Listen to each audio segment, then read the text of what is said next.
All right. Hello and welcome back, you beautiful bastards. So like I promised, we are continuing with our dungeon license quests. We did Scholomance for the first license tier 1 dungeon recognition. Again, that only awards you sort of the token that you need for later on so you can go actually get your license, which will involve a few more steps. You need to turn in some items and you'll have to pay some gold for it. And it's not going to be cheap, everybody, but in the long run, it is going to be worth it. And then we did Stratholme, the undead side. We killed Baron. He did give us a little bit of a challenge, but we managed it. So now the next quest in chain is counter strategy. Again, you pick up these quests from any of the companion representatives. They are right next to the innkeeper in any of the main cities. As you can see, it asks you to go and kill General Drakisath, which is great. We also want to do the Blackwing Lair attunement. So for that, we need to go kill some guy, get some invitation, touch a thing, go inside, do the same thing, touch a blue orb, that sort of thing. Anyhow, we have to do UBRS, and UBRS is a 10-man dungeon. So I didn't have 10 companions. You can only hire 4 companions per character. However, if you have multiple characters, you can transfer from said characters. So you can eventually get to have a full solo raid, and that's great. So I had to transfer some characters from my main account, let's say. And on my main account, I do have tier 5 dungeon companions. Like you can see, Azug here. He is a paladin tank, tier 5 dungeon. And what is special about him? Well, he is wearing rank 14 gear. This comes from reaching rank 14 in PvP, which takes a buttload of time. What's great about this gear is that it comes with a lot of stamina, a lot of armor and a lot of stamina, which is exactly what you need in PvP. But also it turns out it's what you need for doing dungeons as well. And it does, beside the stamina and the high armor, gives you strength and intellect, which makes it a very good mix for being both offensive and utilitarian. Because this guy, if you look at his concentration aura here, he has spiritual focus. The talent plus concentration aura means that he can heal himself. And because he has intellect from a lot of this gear, that means he has a large enough mana pool, whereas he can actually get that done. The gear itself also provides damage and healing, which is exactly what he needed. And apart from that, he has even more stamina and more intellect. So more stamina, more intellect, and more spell damage, and more stamina and more intellect, and more stamina and more intellect, and whatever possible, he has some strength trickled in.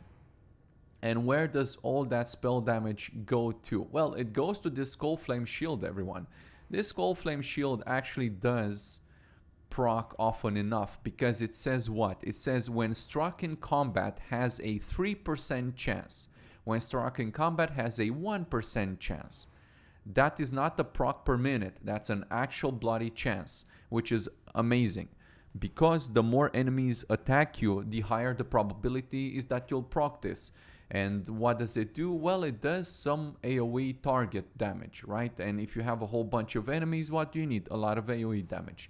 So the Skull Flame Shield is amazing. Of course, it goes with even more spell damage. Mark of the Chosen is, again, Biss, and it has the 2% chance when struck. So once again, many enemies hit you, you'll proc this very often.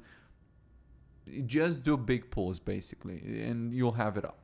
So once again, more spell damage, more stamina, more intellect, some mana per 5 trickled in there, and you get the gist of it, right? It's all about the stamina. It's all about the mix between the strength and the intellect. Strength will give him more single target damage on the weapon swing.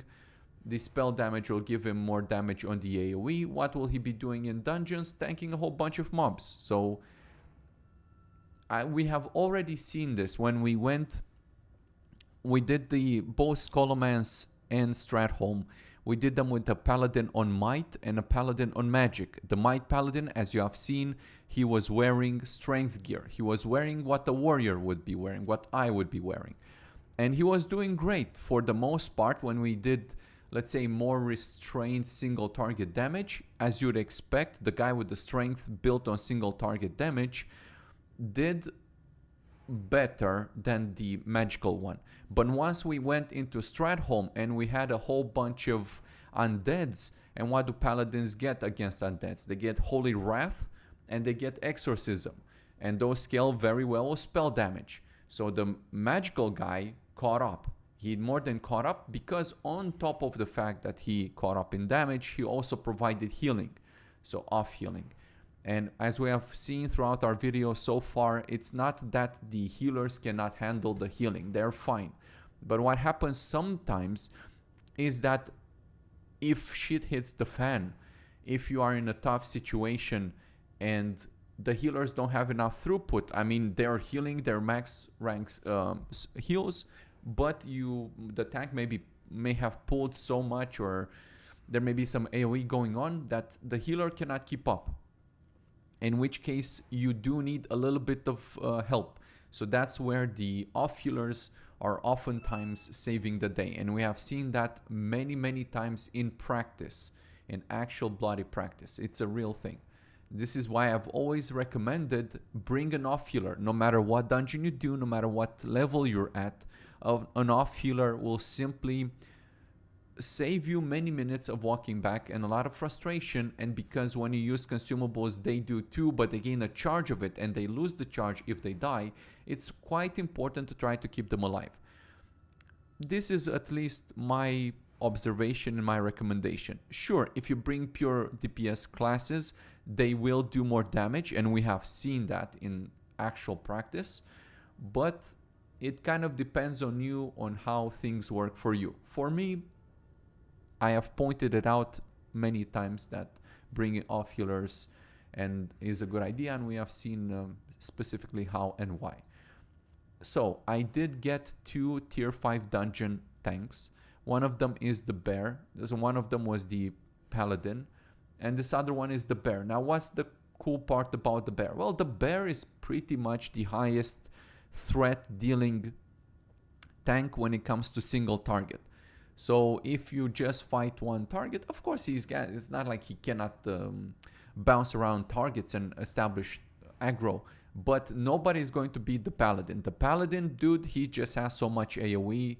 He's got AoE pouring out of his ass, basically. So much reflect and so much AoE and all that stuff. So if you have, say, a mage or a warlock and you want a tank to be able to handle their threat, then you absolutely should go for a paladin. I went for both a paladin and this bear. Even though our team is mostly physical damage, I just enjoyed the thought of having peace of mind in AoE situations. So the bear, of course, he goes for the same principle of lots of stamina, lots of strength. So he's using some rank 14 gear, of course, which gives him very good survivability and all that jazz. And it's all good and dandy, all very nice. Of course, all the tanks go with the Mark of the Chosen. It's pretty much BIS, 25 all stats. You cannot beat this. You'll go into a dungeon, this will proc like it's nobody's business. You just do big pulls and there you have it. So that is that. What else do I have? I went for 2 healers, and both these healers are tier 5 dungeon.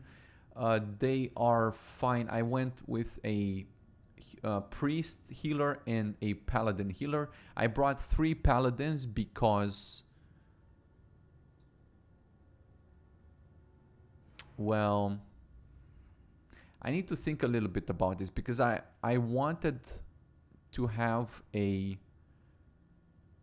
Blessing of Kings, and I'm not getting a Blessing of Kings, and now I have to think about why I'm not getting a Blessing of Kings. Let's whisper this guy, set blessing, greater Blessing of Kings. And there you have it, everybody. You see, you just have to know what you want in life. That's how it goes. So this is why I brought 3 paladins. I wanted the healer paladin to give me Blessing of Kings because he is spec'd into it. I wanted Blessing of Might, and I wanted Blessing of Salvation. That's like the best of all worlds. And of course, we're further buffing the tanks with 10% more stamina, strength, and intellect, which is perfect. They are just gaining and gaining, man. Blessing of Might, perfect. And Blessing of Sanctuary, perfect. The bear get also Sanctuary,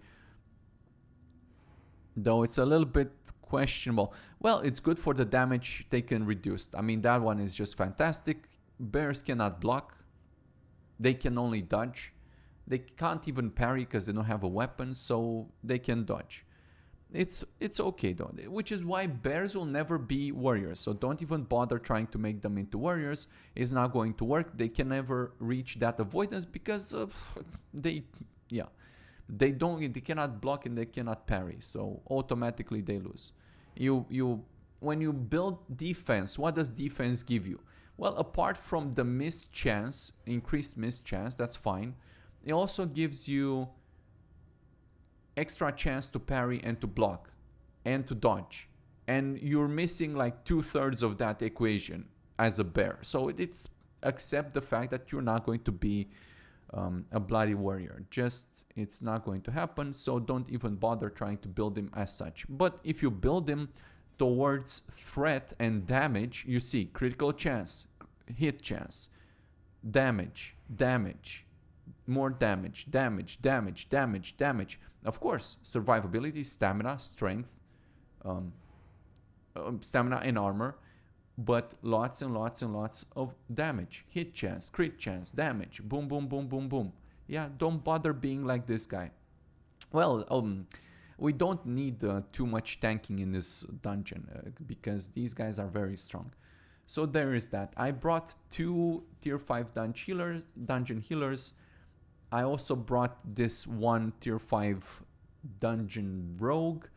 And well, he is also wearing some rank 14. He's wearing just a whole bunch of... just like you can see, if you're wearing rank 14, you get some more stamina. You get a lot of stamina, you get a lot of armor. You get... Of course, the damage itself is very good, so it's not like he's lacking in that department whatsoever. Why do I bring a rogue? You should always bring a rogue. You should always bring a rogue when you're doing, let's say, more important dungeons or definitely raids, because he's going to use improved exposed armor. And improved exposed armor is the best form of armor reduction. It beats Sunder armor. It's a little bit more tricky to do, so the rotation is a little bit annoying. It's even a little bit more annoying if you're dagger oriented, because you have to do backstabs and those, don't want to go into it. It's a little bit difficult, but it's very good. So it's the best. And yeah, the rogue is, you absolutely want the rogue if you have a lot of physical damage. And I hired some more of my poopy guys. I hired a cat just so I can buff this other group with a leader of the pack. Just a warrior to give attack power to this group. And I tried to balance it a little bit. The tier 1 dungeon, so when we leveled up, the hunter used to be a beastmaster, and he still is a beastmaster, I think, if you go for the dungeon companions. But this hunter is a raid hunter, which means he's built for marksmanship, and he does give you true shot aura. That's awesome. I don't really like mixing up all of these roles. So right now we do have in our group a tank, a healer, a melee, and a range DPS, which makes it rather difficult to control them.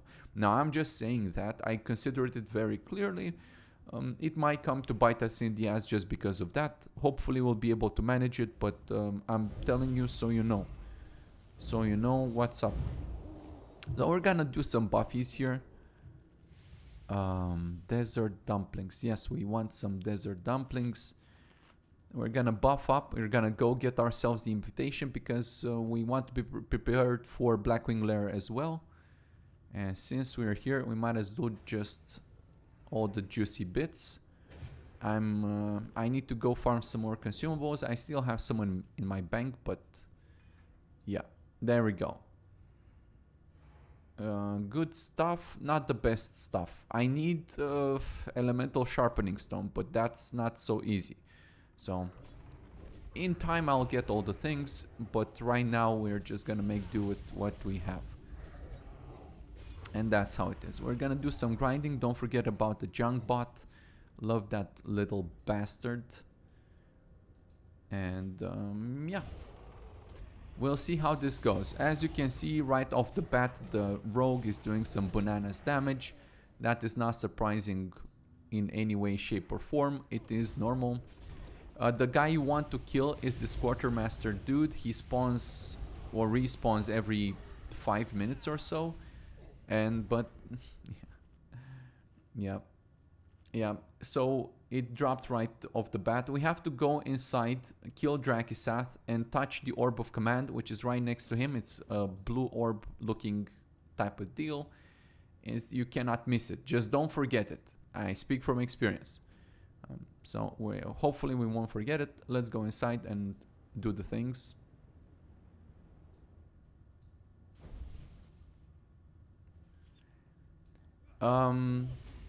My recommendation is to just do bigger pulls if you can. So kind of just send your tanks in so they gather like a whole bunch of dudes all together. Again, because they have percentage proccing stuff, right? 1% when you get hit, 3% when you get hit. So they absolutely do want to get hit by lots of mobs. It is very good for them. So definitely pause your DPS, give them a chance to go in and do their stuff, and be a little bit patient, and you'll see that it works out quite beautifully in the long run. And if we look at things, yes, Ace Zug. I don't remember Ace Zug. Oh, Ace Zug. Oh, Ace Zug is the tank. Okay. Right, so Ace Zug is the tank, Ace Dude is the other tank. So the tanks are doing absolutely fantastic, no problem whatsoever. And that's great, everyone. But we've just begun, so we'll see how it goes in the long run. Yeah, don't forget the junk bot. Now, this place can be a little bit tricky and a little bit wipey if you're not paying attention. I highly recommend you don't let your companion, like that hunter over there, just go bananas, which is a little bit why I advise you not to mix too many roles in if you can avoid it. Because what happens? Well, it's just that it makes it difficult to keep track of what is it that you're doing. Here, focus on the summoners. In fact, if you really wanted to be professional, then you'd set up an additional focus mark, because you could focus both of them, and that will make it easier for you. Yeah. The problem with those summoners is that they need to go down fast, and you can interrupt them, I believe. But anyway, the threat these guys are generating is so good that you don't really need to give the companions a huge amount of time to establish aggro or anything like that. Just like a little tap pull, and like given how much reflect they have, because they have what, if you look at the paladin, if you look at Azag, well, he has Thorns, he has Blessing of Sanctuary, he has Fire Shield, and he also has he has Devotion Aura. No, very good point. You see, everybody, this is why we look at things. Set Aura, Retribution Aura. This is why I'm messaging the healer. So you see, he now switched for the Retribution Aura, and this is even better than before. This is why I put the paladins together, right? So Azag now has like 3 or 4. He has 4 methods of reflecting damage. Okay, that is pretty huge. That's absolutely bananas by any metric, by any means of thinking about it, which makes it very easy for him to do his job.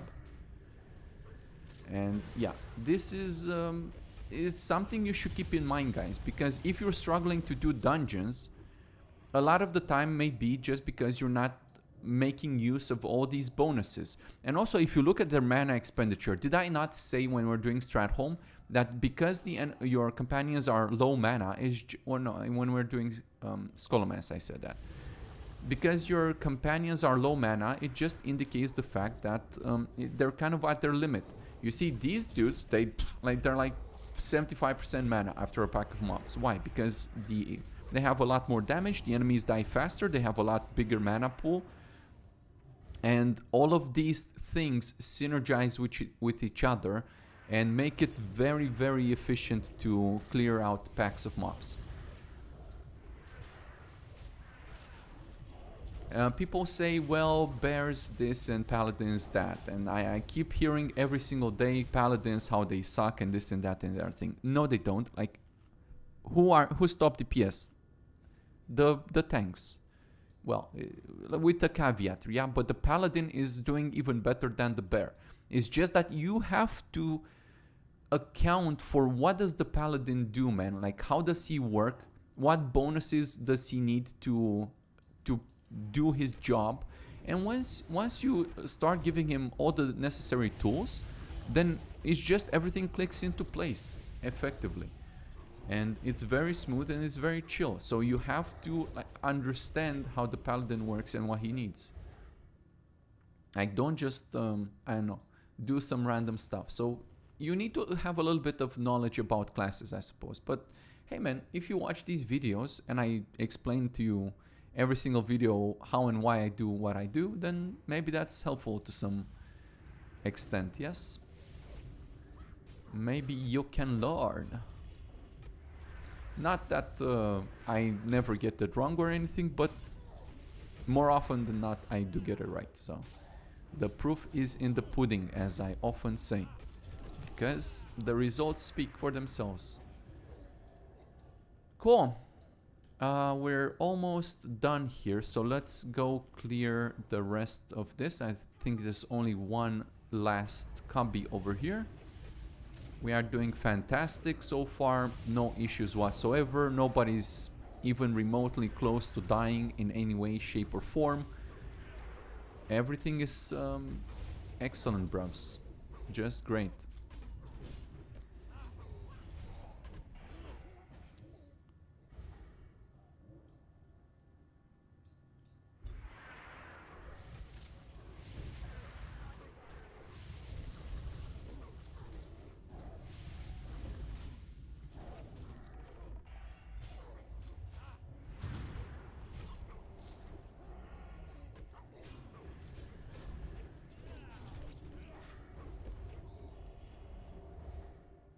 Perfect.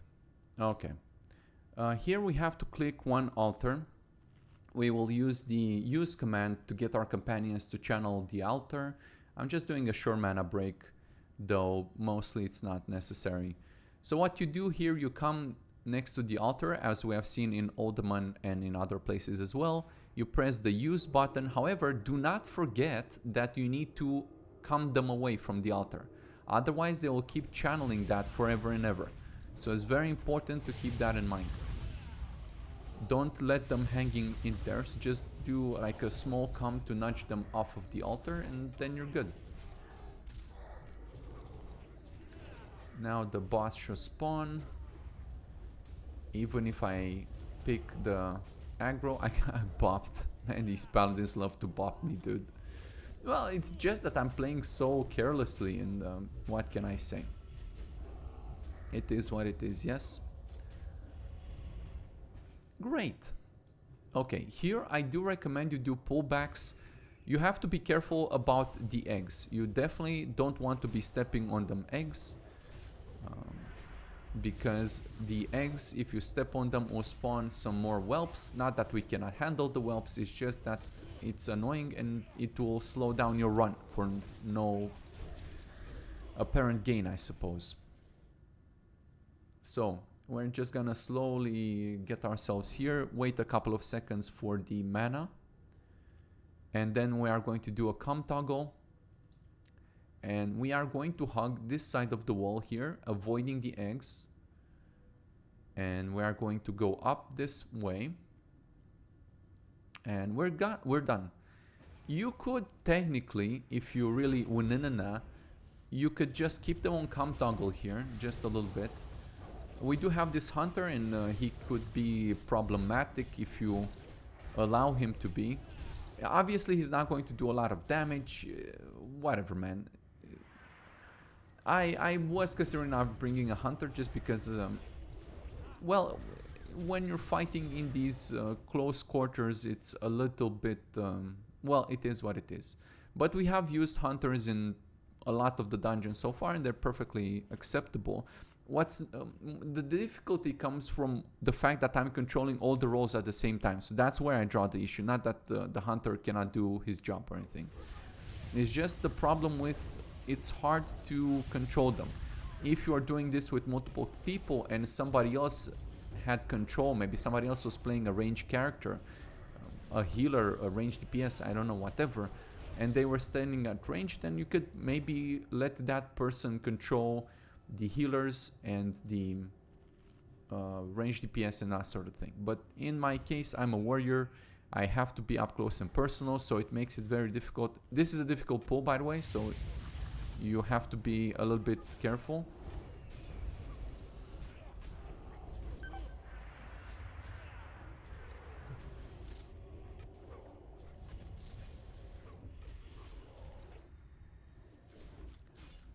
Normally, if you come here with lower licensed companions, it's going to be even more difficult, so you should consider using some CC marks or some such.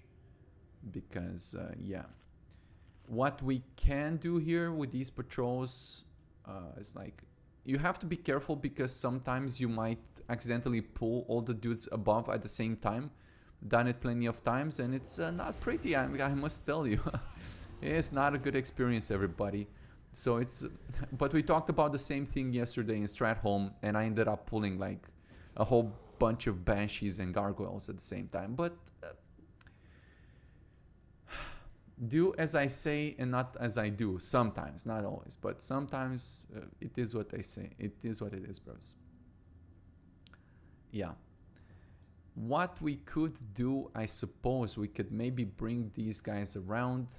We can maybe do a pull back here just to make sure that the tanks have what they need. Keep them on stay or whatever. I just don't want my hunter to go ballistic here because he might accidentally, I don't know, he might cause problems, and I'll rather be safe here. Then we have more of these patrols again. I'm just maybe gonna body pull a little bit here. If the hunter pet is giving you a problem, just do a come stay, because the pet will also be affected by come stay or come.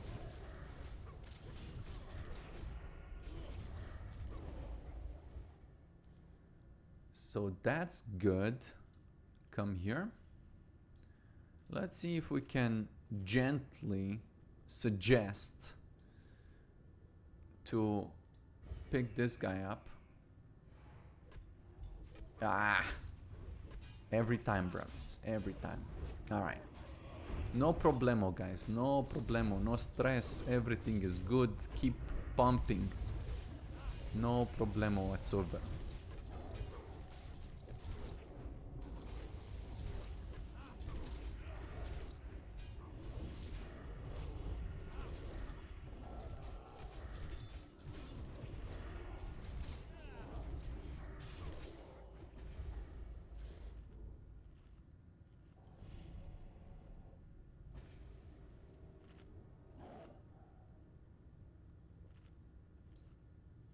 Okay, good.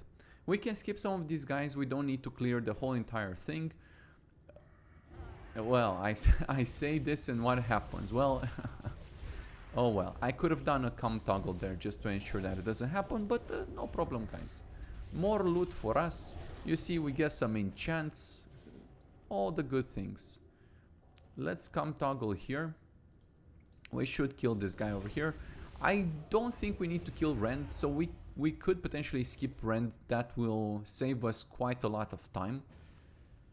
But I could probably use some more gear. So let's do Rend just for the giggles, because this is the first time we are here, and maybe he drops some good stuff. And yeah, just let's do it for posterity most of all, I think, because eventually All the stuff will be replaced once we start doing raids and that sort of jazz.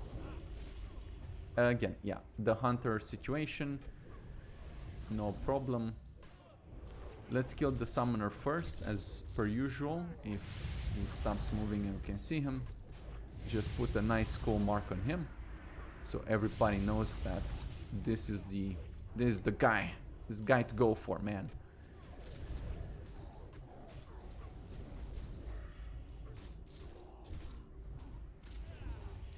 Okay, what you need to do here at the balcony, you need to come toggle all your companions and just fuck off.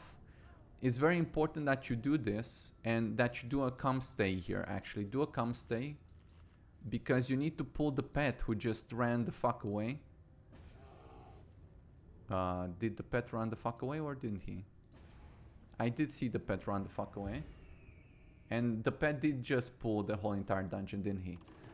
Okay, so we'll, maybe for this dungeon in particular, don't bring a hunter. Yeah. Just for this dungeon, definitely stay away from the hunter. Because, yeah. Because, yeah.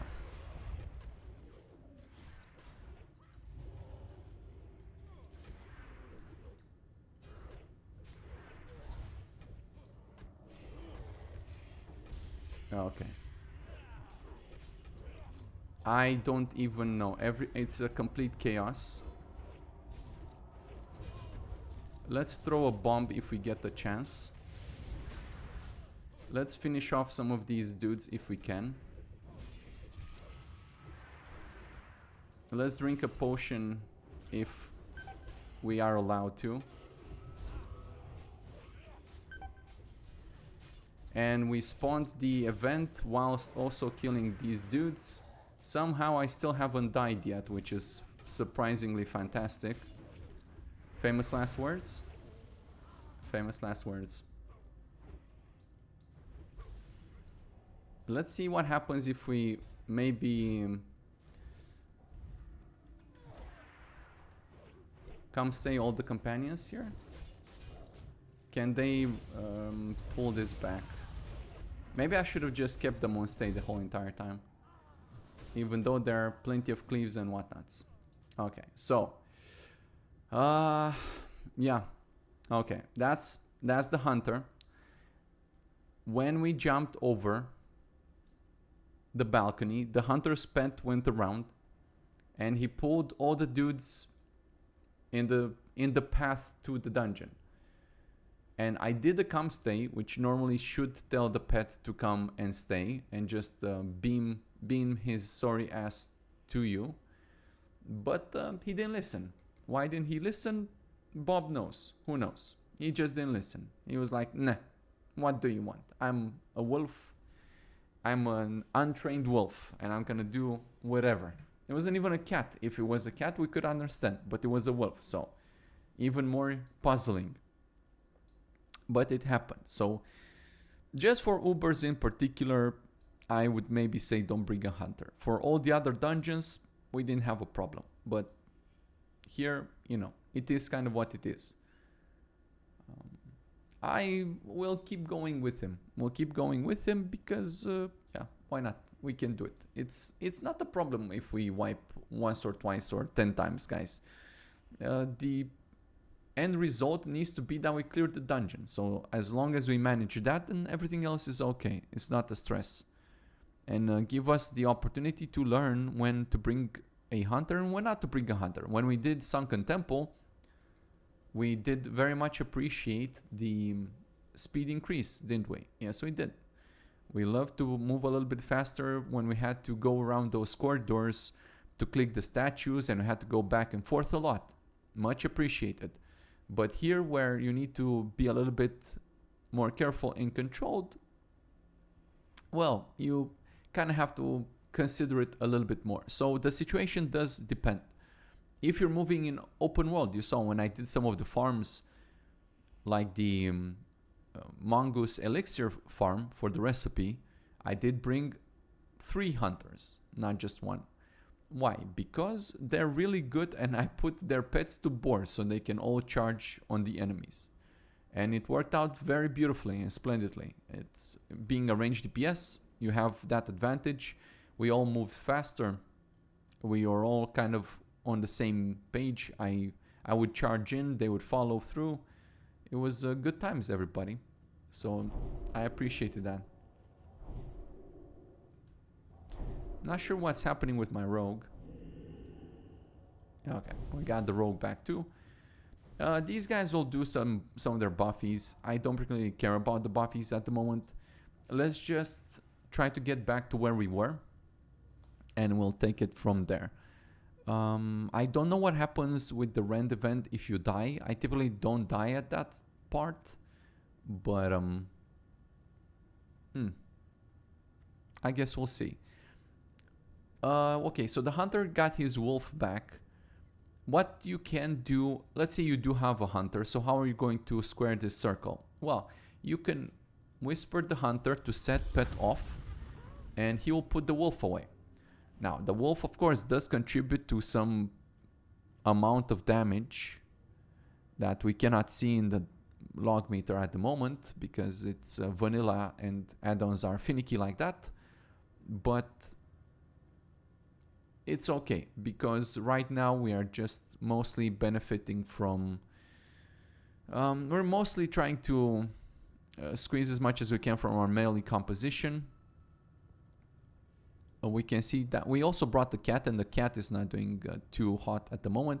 You see the dynamic changes a lot depending on what you do and what you're fighting, because we have played with the cat before and the cat was doing absolutely great, rivaling the rogue without a problem. It's just that it depends on the circumstance, so not always it's going to be the same situation. You have to adapt a little bit and you have to figure out what's the correct composition for what it is you're doing, pretty much.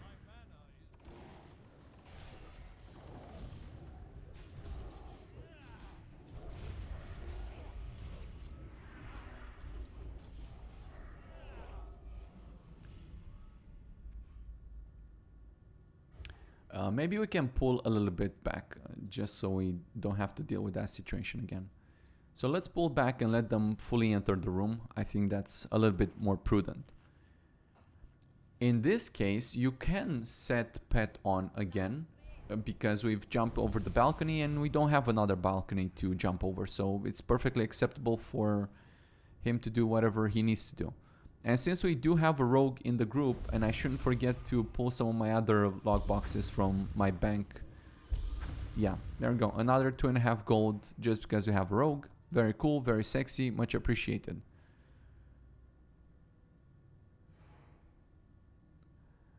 We do have a whole bunch of scrolls.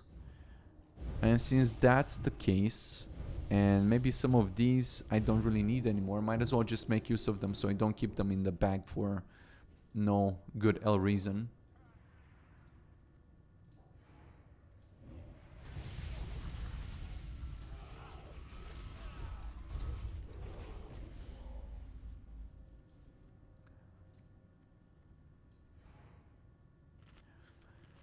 I suppose we could just buff ourselves again. Some of these consumables are not difficult to make. Well, neither. Like, none of them are difficult to make. So we might as well just make use of them and not just keep them in the bag for them to gather dust. I know, like, I also have this problem with... I don't think there's any point in using Stratholme Holy Water. I just wanted to confirm, but I thought maybe they would unlock sapper charges or something, but... Or maybe they do, and we should throw another one, because I don't remember exactly, but I think yesterday when we were doing Stratholme, I may have used it twice, and somehow they unlock sapper charges. We need to test it out and see.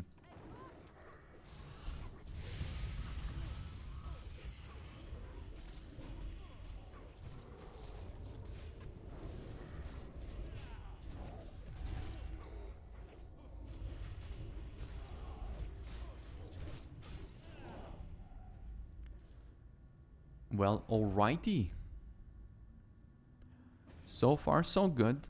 It's yeah, more or less a waiting game here.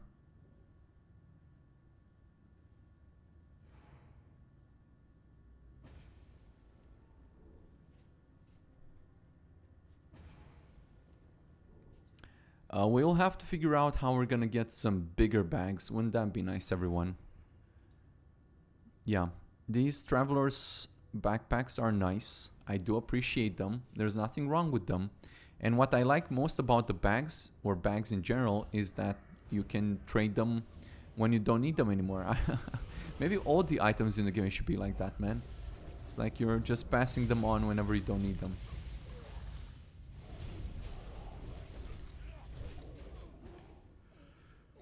Kind of like with chart, I suppose. I don't know. Just a funny thought.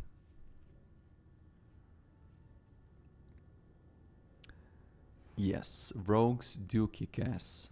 It's quite rare to have a rogue who doesn't kick ass. And keep in mind that this is a backstab rogue. You can see most of the damage he does is backstab. And some ambushes sprinkled in for good measure. And at long last, he shows up, everyone. Boy, oh boy. Look at that sexy banner on his back. I want me one of those. Looks so cool, bro. Wow, look at this sexy ass sword, dude. I definitely want one. It reminds me of that Warcraft 3, what's his face? The spinny guy. The whirlwind guy with the clones. You know what I'm talking about. Very sexy.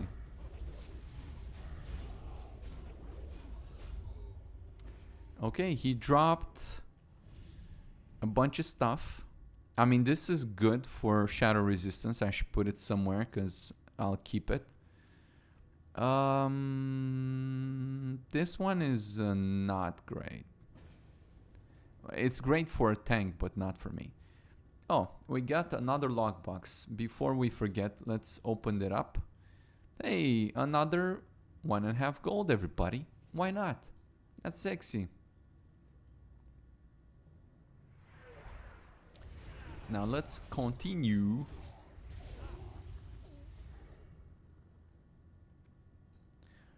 You might want to be a little bit careful here. Maybe even do a pullback or something.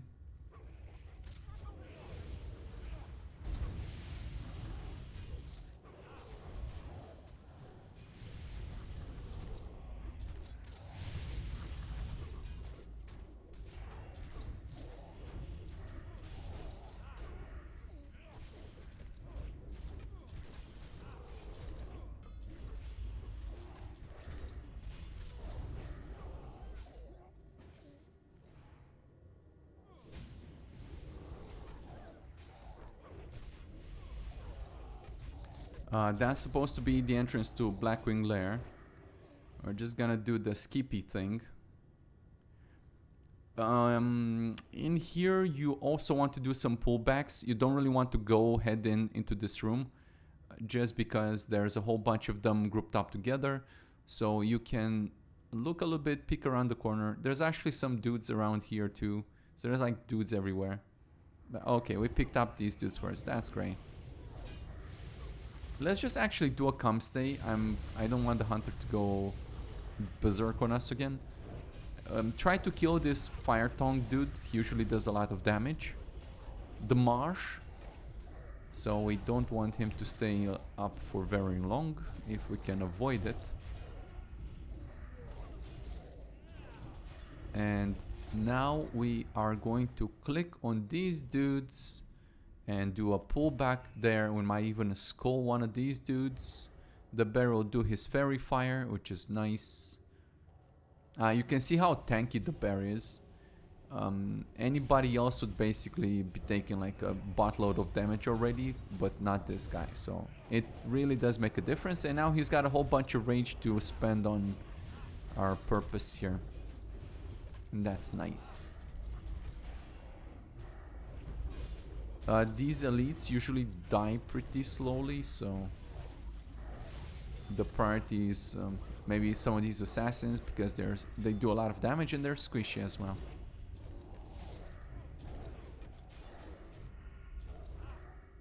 I propose you also pick up this group over here because you have the same problem.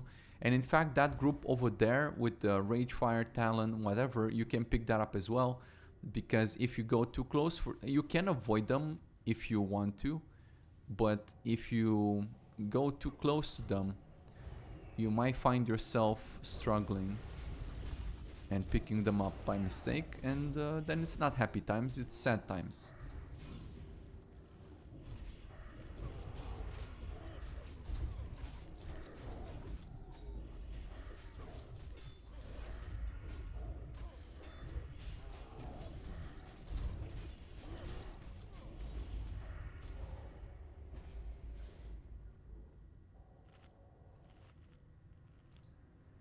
Yeah, let's pick up this guy.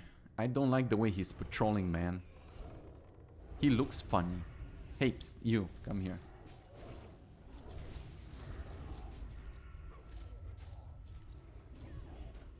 Yeah, I don't know. I guess we can try to skip a Reno. Maybe I'll show you how to skip a Reno, and if we fail to skip a Reno, then just know that you should probably kill them. Let's go kill the beast first, though.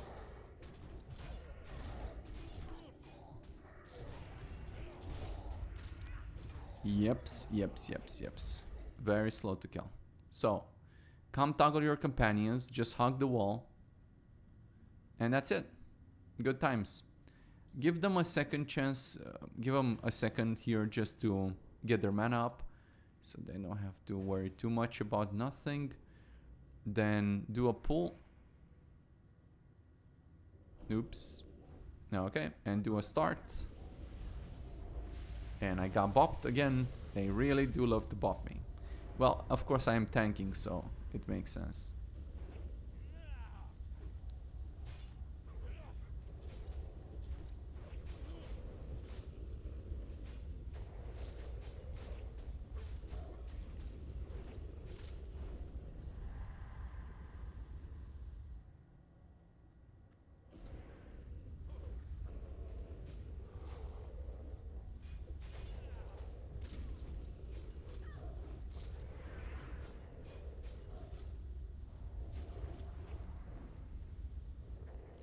Many fears, much wow. Okay, we got some legs and some cape, which has arcane resistance. Maybe we'll take it. Oh, more tanky things. Okay.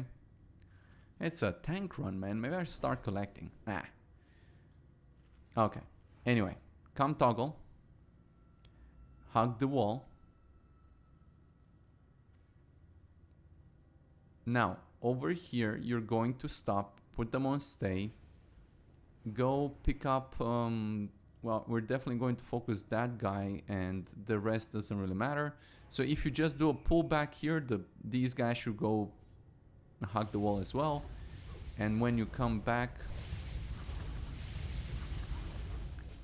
just attack the dudes here.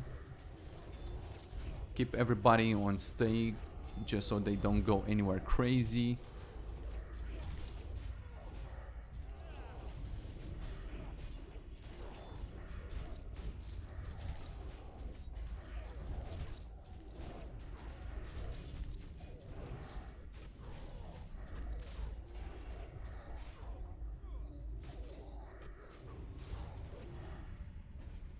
Nice. All right, now come toggle everybody. Hug the wall.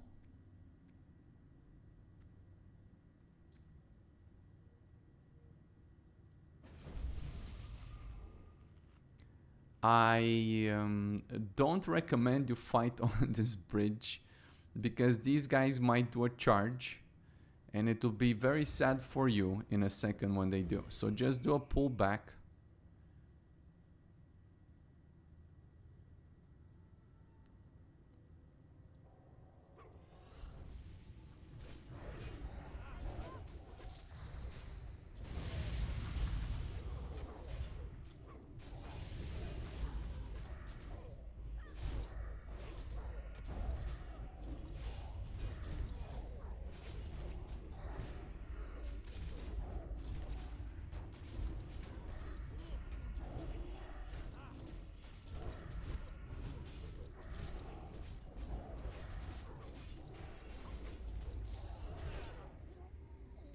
Great. Come toggle again.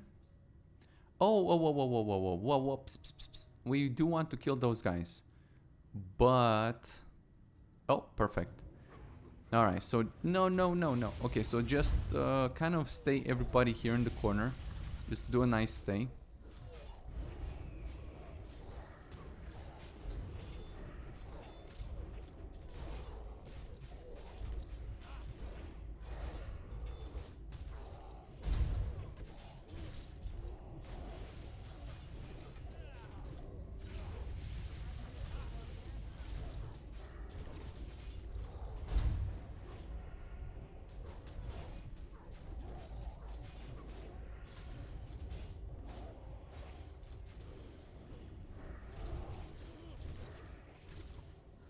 Okay, so far so good.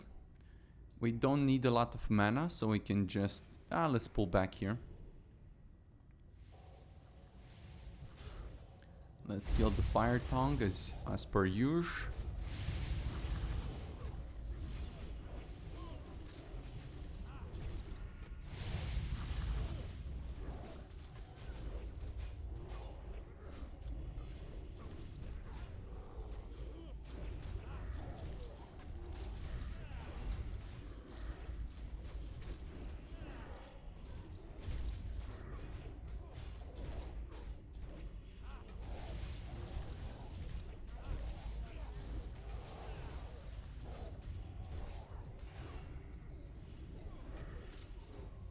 Alright, here it's possible to skip killing any of the other mobs.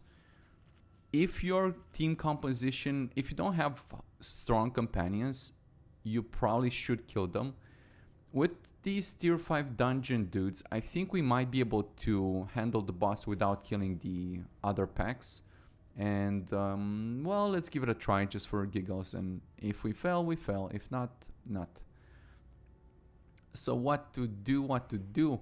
Well, I just recommend that you take the healers. So you select healers, you say stay. You select range DPS, you say stay. And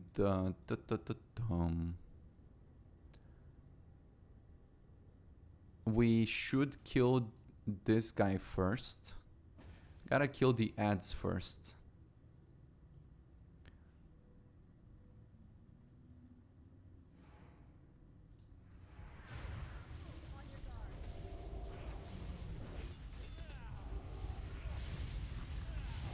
This guy, the boss, does a lot of AoE. In fact, you should stay away from whichever tank he's flaming or whatever. But in this case, maybe we can handle it without stressing too much about this detail.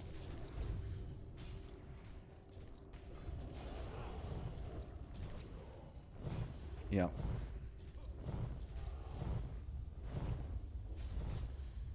Yep. One, like the bear is... Oh, it's the cat. It's the cat taking a lot of damage. Yeah, but we have very strong healers. So the healers are doing a fantastic job here.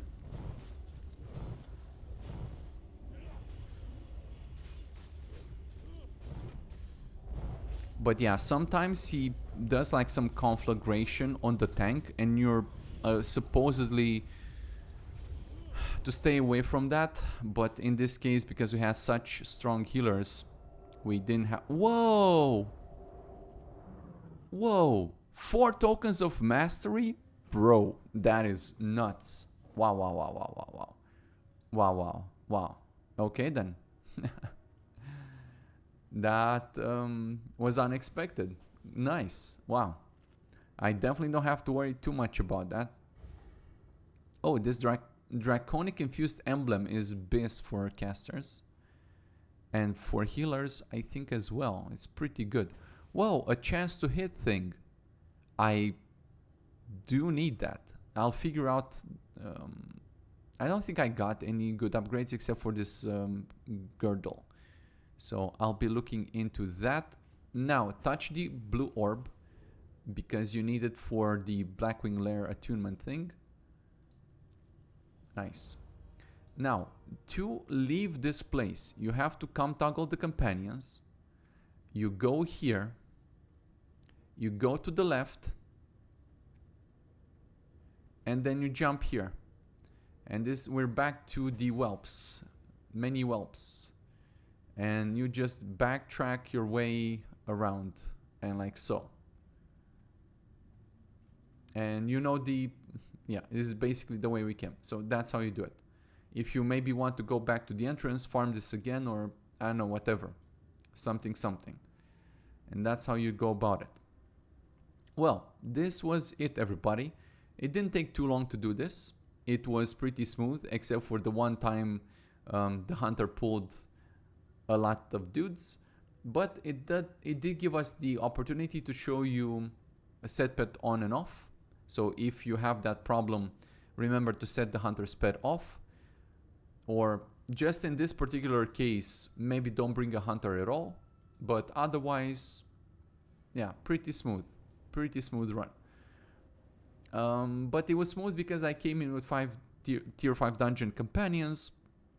If you were to do this with T0s or whichever knots, well, you might struggle a little bit more. But you gotta figure out the logistics there, because yeah, you cannot do it with 5 people. Actually, you could do it with 5 people if you had tier 5 dungeon companions, but that's more advanced stuff. Anyway, thanks for watching, everybody. This was the run. I think I am rather good to go for ZG and AQ20, and also to enter Molten Core and do a raid, and also to enter Blackwing Lair. So I am good to go and do some raiding. Maybe I'll record some videos about that. So I'll see you then.